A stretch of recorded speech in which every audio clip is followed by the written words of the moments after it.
ಲೋಕಾಯುಕ್ತ ಬಲೆಗೆ ಇಬ್ಬರು ಅಧಿಕಾರಿಗಳು ಬಿದ್ದಿದ್ದಾರೆ. ತುಮಕೂರು ನಗರವಾಸಿಯಾದ ಚನ್ನಬಸವೇಶ್ವರ ಅವರು ವಸಂತಪುರ ಇಂಡಸ್ಟ್ರೀಸ್ನಲ್ಲಿ ಎಲೆಕ್ಟ್ರಿಕಲ್ ಕಂಟ್ರೋಲ್ ಪ್ಯಾನೆಲ್ ಉದ್ಯಮಿಯಾಗಿದ್ದಾರೆ.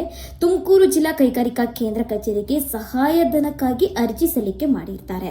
ಚನ್ನಬಸವೇಶ್ವರ ಅವರಿಗೆ 18,75,000 ಧನ ಸಹಾಯ ಮಂಜೂರು ಮಾಡಲು ಜಂಟಿ ನಿರ್ದೇಶಕ ಲಿಂಗರಾಜು ಡಿಕೆ ಮತ್ತು ಅವರ ಸಹಾಯಕ ಪ್ರಸಾದ್ ಎಂಎಸ್ 1,25,000 ಲಂಚಕ್ಕೆ ಒತ್ತಾಯ ಮಾಡಿದ್ರು.